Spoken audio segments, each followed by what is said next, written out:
Sometimes leads will go missing and you don't know why. There was a clear issue, there was a clear impact, but they still didn't buy it.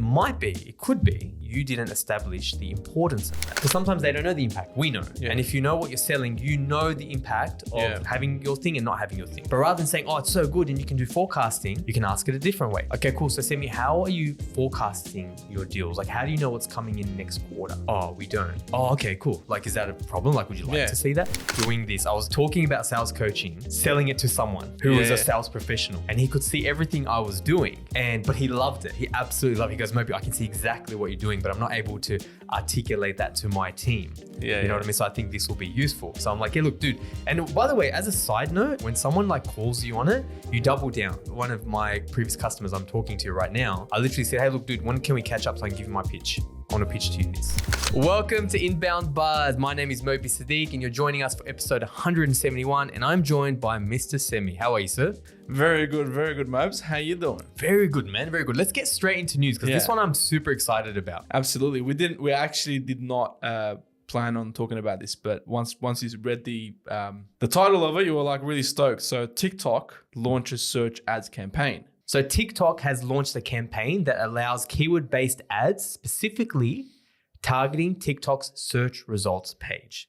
Now, this is really insane when you actually think about it. Like already we know, and if you're a fan of this show, you would have heard me like fangirling about TikTok for so many episodes, that already know that user behavior has changed, right? Recently, we've been talking about people using ChatGPT and Perplexity instead of Google. But before that, years and years ago, like 2 years ago, people started doing that with TikTok, right? So there's a lot of stats on this and you don't need to worry about the stats because I know myself, like there's certain things I search for on TikTok. I know there's certain things like, we're going to Melbourne next week for the school holidays and we live in Sydney. So even someone in Melbourne, a client of mine said, dude, why are you coming to Melbourne? Like people go to your, it's cold, but I'm seeing the client, right? But anyway, she literally opened up her phone and she's like, things to do in Melbourne.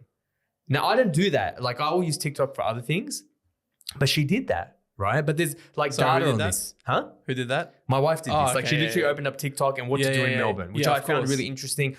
A lot of people do it for food. A lot of people do it for restaurants now. Yeah, of course. And how-to articles. How-to stuff, know.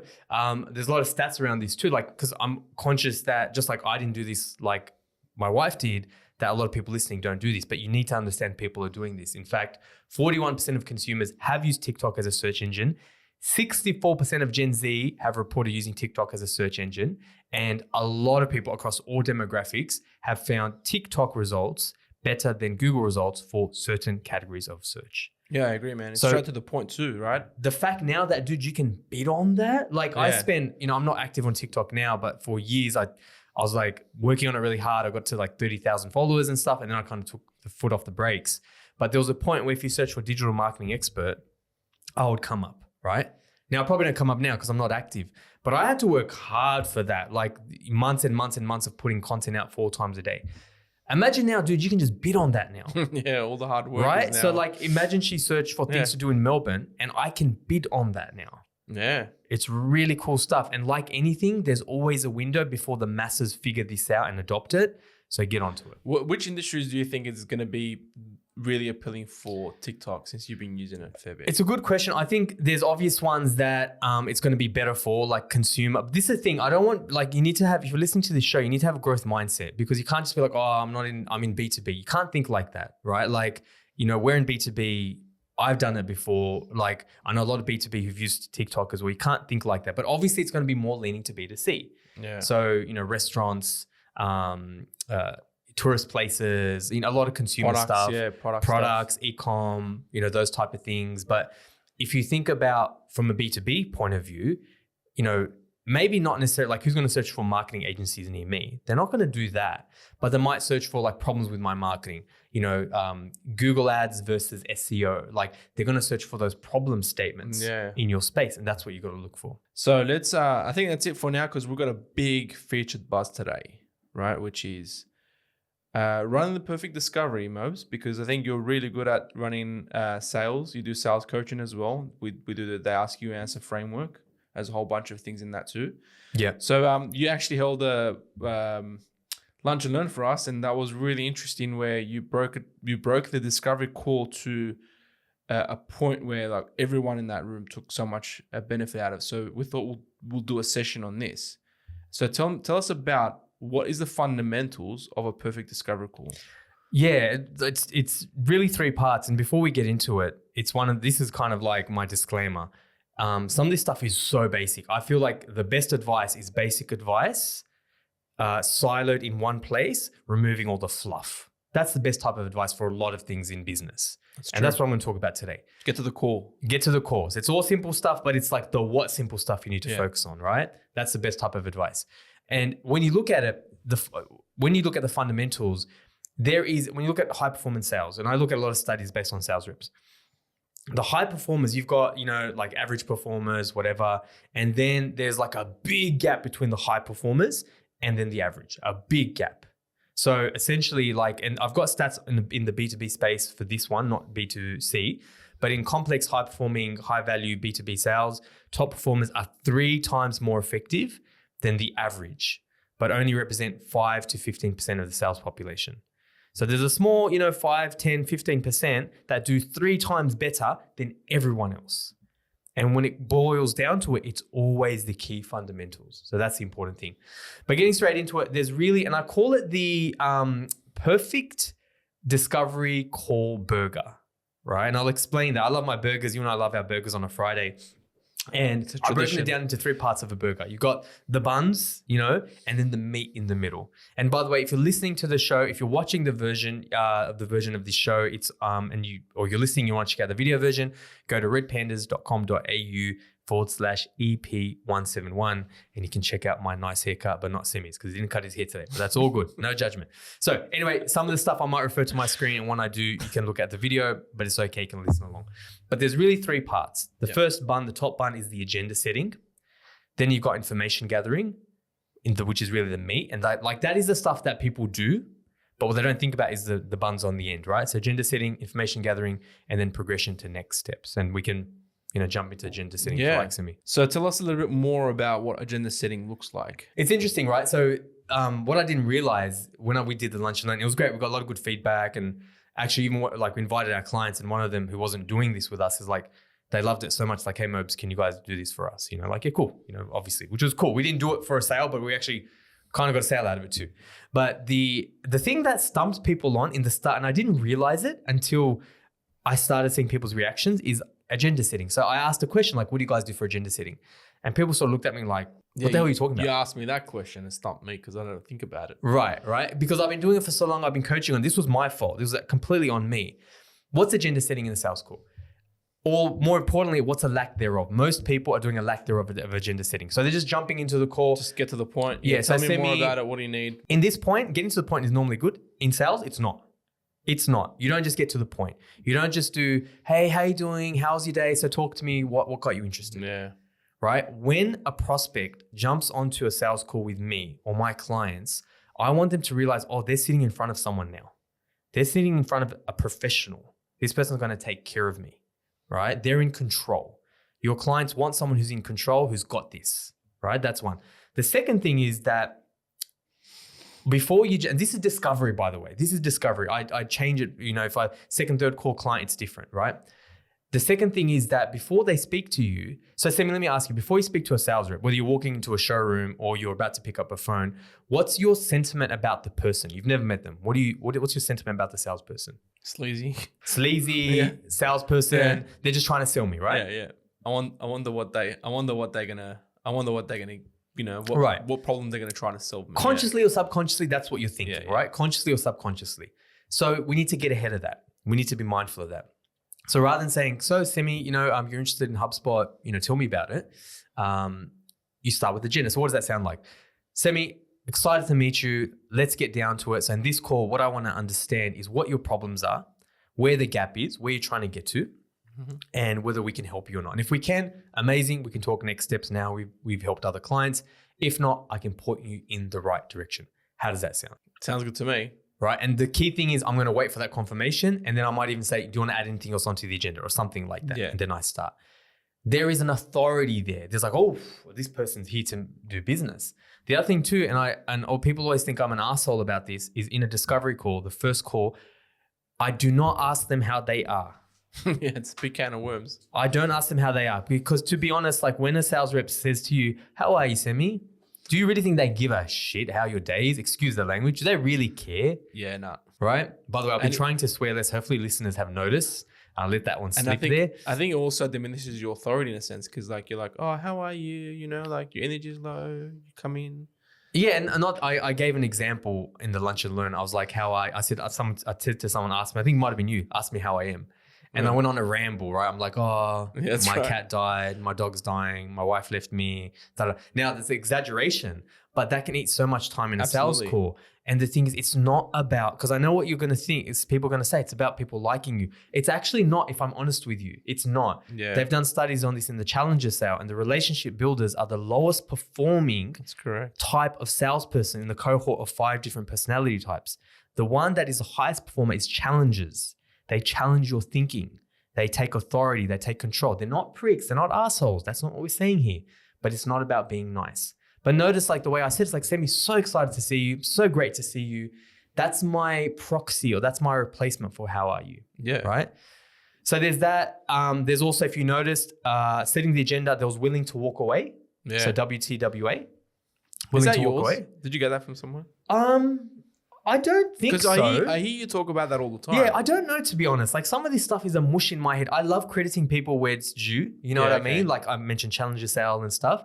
But I don't know where, I call it WTWA, like Watwa, you know? But I'm sure it's not mine. It's the energy that you give off when you're like, you know, no big deal. Yeah, there's a key thing here because my sales coach, had given me this advice. Because some people are like, I approach sales like, I don't really care what happens. Like you got to be careful with that because I said that. And he goes, Moby, there's a difference between apathy and not being reliant on it.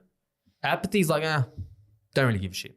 And we don't want to be like that. You do want to give a shit. But yeah, it's like, look, this is what we're here for. You know, I'm not too fast. I want to make sure there's a problem, but it's not apathetic. But it's willing to walk away. But if it doesn't work out, that's perfectly fine. I'm happy to walk away. 100%. Right? Yeah, but I'm here showing up for you, right? 100%. That's what it is. The other thing sometimes I like adding is this, especially for people who, because the way we do discoveries is you have to ask questions. You have to ask a lot of questions. And some people, they say, oh, maybe I don't want to ask questions. I feel like I'm bugging them. So often I'll recommend vanguarding the fact that you're going to ask questions, right? So it might be like, look, Semi, for me to make sure I make the best recommendations for you and I don't make any mistakes, I'm going to ask you a bunch of questions. How does that sound? Yeah, absolutely. Right. So I do recommend that. In my sales coaching, I remember coaching someone on it. They didn't use it. And then the customer said, oh, I don't want to ask or answer all these marketing questions. And the guy was a sales rep. And it's because he didn't do the Vanguard. Yeah. So use that if you feel like you're in a scenario or with a person in the start of the call, start of the bun, right? If it's going to be bothersome to them. But that's the top one. Yeah, absolutely. So the next part, is the meat of the whole discovery called burger you were talking about, right? So which is information gathering. So what is it? Yeah. So the first thing that I like doing very, very early on in a sales call, one of my first questions is get their compelling reason to buy, because no one's going to buy something unless there's a compelling reason, you know? So I don't ask them, give me a background. You know, it's so funny. I used to be like, oh, tell me about your business. And a couple of things I noticed, and if you've done this and you're listening, you would have noticed this too. You might have a half an hour discovery. You might have a 20-minute discovery. You might burn 15 minutes, 10 minutes. You know, if you get a customer like me who loves to talk, just them talking about their business. And it's like, yeah, dude, that's great. But what am I going to do with that? Yeah. That's great. It's a lovely story. What am I going to do with it? Yeah. You know, you might get what you're looking for. They might be like, oh, this is our problem, but you're leaving it to chance. You know, if they tell me about your business, they might, but they might not. You know, so I always start with a compelling reason to buy. So depending on your industry, and this will always tweak very based on industry, but hey, Semi, can you talk me through why you reached out for X today? Or I might say, can you talk me through why you reached out for X now? That's almost a 2-in-1. Like, why are you looking for HubSpot? Why'd you reach out for HubSpot services now? Yeah. What's changed? What exactly? What's changed, sir? Tell me a little bit more about why. Yeah. Why now? That's a good question. It's a really good question. It's all kind of a 2-in-1, and they're like, oh, well, this is what's happening. And I get to the pain point right away. It practically gets this person to focus on the problem, because you've identified that the timing is the problem, right? You're like, because humans are wired to solve problems in a sense. Yeah. And you're like, hey, what's changed now? So the attention is not about what they've done in the past. It's about current thing. why am I here effectively? 100%. And then the rest of the meat, so we're talking about, the meat of the burger is issue, impact, importance. You need to have all three, otherwise there's no sale. So what's the issue? So for instance, what problems are you looking to solve? Or what does success look like? Should you dive deeper into like compelling reason to buy? Yeah, 100%. So that obviously we're trying to go through it quite quickly, but like you make a really good point. I'm glad you asked. Like that's like law of three stuff. Yeah. Okay. So ask like, is it just so that you can understand the problem before you would find like or look at other issues around it? Is that the reason?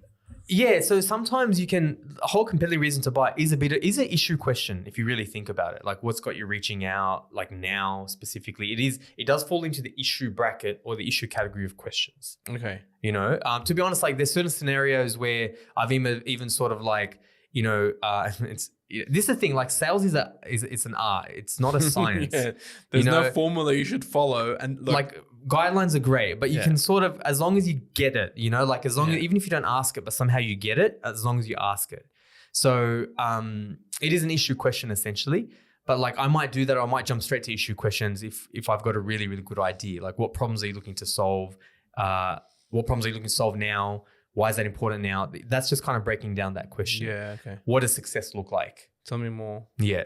So, but yeah, you're absolutely right. The key thing is, if you have the biggest risk with having these guidelines is you're like, yep, tick, tick, tick, tick, and you're not listening. You feel robotic. You're not diving deeper. You're not catching the stuff that you should be focusing on, 100%. So there's issues. So then one thing, I think people do issues in their own way. They use different words. I think it's pretty good. Yeah, it's pretty standard. What people don't do in my training is they don't think about the impact. I didn't. Right? With you. So what's the impact of that? And there's ways to say that without sounding salesy. Like SaaS companies have destroyed sales because they'll be like, what's the cost of not doing that? What's the cost of inaction? Like, which is like the worst, like so annoying. Like especially, someone like me who's heard that so much. You're like, I know this is a typical sales question, right? So what's the impact of that? So how's that issue holding you back?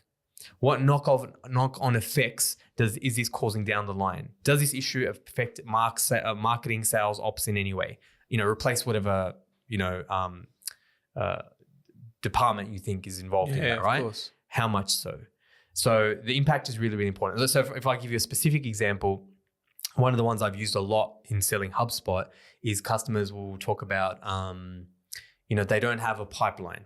They're using spreadsheets, right? They don't really have a pipeline. Yeah. And then I'll ask a direct impact question. So rather than saying like what impacts, because sometimes they don't know the impact, we know. Yeah. And if you know what you're selling, you know the impact of having your thing and not having your thing. But rather than saying, oh, it's so good and you can do forecasting, you can ask it a different way. So you know they don't really have a pipeline visibility. Okay, cool. So Semi, how are you forecasting your deals? Like how do you know what's coming in next quarter? Oh, we don't. Oh, okay, cool. Like is that a problem? Like would you like to see that? You know what I mean? Then it's like, and it's a good question when they go like, oh, we don't really, like it's almost like a little bit embarrassing. Yeah. I've turned up the pain. Yeah. Right. It's not about manipulation. It's about like, if that's a pain, that's a pain. If it's not a pain, that's not a pain. Or you can be like, how much money are you leaving on the table? Yeah. Right. I'll move a bit quicker. The key thing that the other good thing to really notice is sometimes leads will go missing and you don't know why. Yes. Like there was an issue. Happens all the time. Yeah. There was a clear issue. There was a clear impact, but they still didn't buy. It could be, I don't know the exact reason, but it could be you didn't establish the importance of that. Because you can have the issue, you can have the impact, but if you don't have the importance, like if it's not, you can have something there's a huge impact, but it's not important to them. So how do you gauge that? So there's a bunch of questions, but one I'll sort of share is, compared to everything else on your plate, what's the priority of this 1 out of 10? That's a good one. There's a bunch I could give, but if I could give you my favorite, and I don't like hacks, but I know people listen for hacks. That's what I would ask. Yeah. Because it's direct, it's to the point compared to everything else on your plate. 1 out of 10, what is this? You know what I noticed as well, with these questions, it's very direct, obviously, like you said as well, but it also shows that you're a professional at the end of the day because you know what you're talking about. You get to the point and you're so laser focused on results, right? That a customer would feel like, yeah, you're in control and therefore you know what you're talking about. You know what you're talking about. You've done this dance before. It's not your first rodeo. You're asking good questions. Exactly. And that's what's separate. It's essentially, and it's good you're sort of reading between the lines there. It's essentially challenges. That's what challengers are doing. When challenger sales, and I didn't come up with that label, it's not about like just poking them, prodding them, although sometimes it happens. It's about asking these questions that make them think. That's what a challenger sale is. And the advantage that as a salesperson you have is you've done it multiple times. Like you've spoken to so many different people. And so therefore, if you spend a bit of time thinking about this framework in a sense, you should be able to come up with really good questions that would support you in your whichever industry business you're looking at, right? Yeah. There's a lot that comes in the bun. I'm just talking about the key fundamentals that people miss. Then you have your own, everyone like, whether we work in, whether it's like solar or accounting or IT, whatever it is, there's other specific technical questions you'll have in your space. And that's cool. That's where it goes. Yeah. But these are just ways to kind of direct it and think about it. Am I asking issue, impact, importance? The other one really important to note is like, what does success look like? So say, Semi, we do this, it's successful. What does success look like? It's actually a results question. So another example of a results question is like, all right, how will we, if say we do this, how will we quantify what success looks like? Right? It's a results-based question. And that essentially pads out the meat of the bun. Yeah, that's awesome. So obviously after the bun whole process in there, and obviously we're going to share this stuff, right? What's the progress to the next steps? What happens after that? So I think people aren't consciously doing this, but like, as like in the sales coach role of what I do, I notice this, right? Like you might say, that's it. What else is there to do? Yeah. Thanks very much, Mobes. I think we learned what we need to learn. And that's it. We should end the show now, right? I've given you all the power. I've just spent anywhere from half an hour to an hour of my life. I'm not letting you off the hook that easy. Right. Yeah. But it's not in a us-holy way. Like that's the key thing. So I know actually, I was gonna share a story. I won't go into it too deep, but I was actually doing this. I was talking about sales coaching, selling it to someone who was a sales professional, and he could see everything I was doing. But he loved it. He absolutely loved it. He goes, Moby, I can see exactly what you're doing, but I'm not able to articulate that to my team. You know what I mean? So I think this will be useful. So I'm like, yeah, look, dude. And by the way, as a side note, and I'm geeking out here. As a side note, when someone like calls you on it, you double down, right? Like one of my previous customers I'm talking to right now, I literally said, hey, look, dude, when can we catch up so I can give you my pitch? I want to pitch to you this. Yeah, you get to the point. Yeah, get to the point. That's when I can get to the point. Game. Right? What's the point of the hide in the game, right? So let's talk about how to sort of wrap this up, right? So the final thing, and we'll put it in a little, because this finishes the whole burger, and the burger is called the Perfect Discovery Call Burger. We'll edit in the final slide, and it's progression to the next step. And there's 3 key points here: authority, telling, don't ask, which I'll talk about, bam fam, and one-to-one video and assignment selling. So at this point here, so for example, Norman's like, cool, all right, see you later, we'll let you know, right? Sometimes you might ask for the next steps, whatever. That's not how you sort of do it. It's like, all right, Semi, so the first thing is to recap, which is kind of the end of the previous step. It's like, all right, cool, here's what I'm hearing. The boom, boom, boom, boom, boom. Here's what's important to you. Here's what you're trying to achieve. Anything else? It's always good to ask the anything else. It's a very good law of 2, law of 3 question, right? Here's what I'm hearing. We mentioned this. This is what success looks like for you. Great. All right, awesome. So today is Friday. I'm going to send you a proposal this afternoon. You'll probably take 2 or 3 days to go through it. Let's catch up on Thursday or Friday next week. What's your morning or afternoon looking like? Do I sound like an asshole there? Not really. I've got authority. Like you said, I know this. Like, I know what I'm doing. I've done this dance before. I know what your next steps will be. You're not leaving the client in ambiguity as well. Yeah, and I'm not asking. You're not asking. But it's like an ask, right? Yeah. Like it's like an ask. Saying, like, how are you? Not like, do you think you'd have time to catch up? The only reason why I sort of say that is everything I'm sharing, none of it's guaranteed, by the way. Like it's just about raising your probability, because there is also a pushback to this that we don't have too much time to go into when they say, like I'll call you. You know what I mean? And then you can sort of say, look, I don't know if I'll be randomly available like that. Why don't we just book some time tentatively and we can move it? And that's a good idea. If they do it again, then there's another track, right?